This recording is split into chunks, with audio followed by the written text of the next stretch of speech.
I'm super excited to go check out the trade fair this year. 2025-এর grand trade ফেয়ারটা দাদাভাই মাঠে হওয়াতে আমাদের খুব সুবিধে হয়েছে, কারণ কি দাদাভাই ক্লাবের খুব কাছেই আমরা থাকি। তো গতকাল সন্ধ্যেবেলায় 20 টাকার টিকিট কেটে আমরা চলে গেলাম মেলা দেখতে।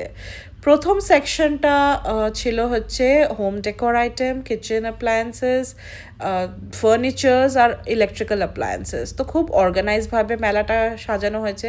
খুব সুন্দর সুন্দর হোম ডেকোর আইটেম ছিল, প্লাস অনেক ইলেকট্রিক্যাল গুডসও, কিচেনের ইউটেন্সিলস। পাশের সেকশনটা হচ্ছে লাইফস্টাইল, যেখানে শাড়ি দেখে আমার তো হার্ট একদম আটকে গেছিলো, কারণ খুব সুন্দর সুন্দর কতগুলো শাড়ি ছিল। ইরান সেকশনে call me biased, but I think জাফরান ইরানের থেকে বেটার কেউ প্রডিউস করে না। কাওয়াও খুব সুন্দর একটা স্মেল ছিল, প্লাস ওদের খেজুর ছিল প্রচণ্ড ভালো কোয়ালিটির। 400 রুপিস থেকে স্টার্টিং ছিল বক্সের।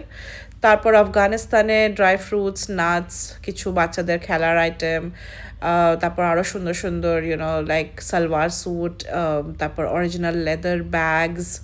তারপর আমরা টার্কিশ বাকলাওয়ায় গেলাম। আই লাভ বাকলাওয়া, তো আমি অনেকগুলো বাকলাওয়া কিনে নিয়ে ফেরত এসেছি। তারপর এই সিকোয়েন এই ড্রেসগুলো ছিল চণ্ডীগড় থেকে, ওগুলো খুব সুন্দর। কাশ্মীরি শল তো অবভিয়াসলি সুন্দর হয়।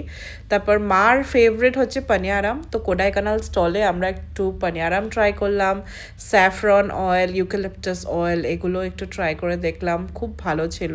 আমি আগেও উটির থেকে এগুলো কিনেছি। তারপর নাগাল্যান্ডের কিছু ভেস্ট, জ্যাকেট, তারপর necklace, even home grown wine ওদের দেখলাম আছে। তো পিওর ওয়াইন আর আমলার ওয়াইন ছিল, মাশেটে ছিল, তারপর গজাক। এই দুবাই চকলেট খুব ওভার রেটেড, প্লিজ আপনারা খাবেন না। তো তারপর আমরা কিছু মুরুক্কু, কেরালা হালুয়া খেলাম। যাদের আচার ভাল লাগে আচারও নিতে পারেন। লাস্ট সেকশনে ছিল হচ্ছে ফুড কোর্ট। প্রথমে কুপন কেটে নিয়ে আপনারা বিভিন্ন আইটেম ট্রাই করতে পারেন। আমরা কিছু দেখলাম পাওভাজি, কাবাব, শওয়ারমা, কুলহার পিৎজা, অনেক রকমের খাবার পাওয়া যাচ্ছে। সরপুরিয়া, গতকাল ছিল মকর সংক্রান্তি, তো ক্ষীরের পাটিসাপটা ট্রাই করলাম, মা ট্রাই করলো নারকেল মালাই। দুবাই চকলেটের ডিসঅ্যাপয়েন্টমেন্ট দেখুন, ভেতরে কোনো ভাইরাল ওই ফিলিংওয়ালা চকলেট ছিল না। তারপর দোসা, কড়াইশুটির কচুরি, অনেক আইটেমই পাওয়া যাচ্ছিল। আমরা কেসার মালাই চায় ট্রাই করলাম, যেটা খুবই বাজে ছিল। তো দ্যাটস ইট। আপনারা আমাকে জানাবেন কেমন লাগলো আপনাদের, আর মেলা থেকে আপনারা কি কি কিনলেন।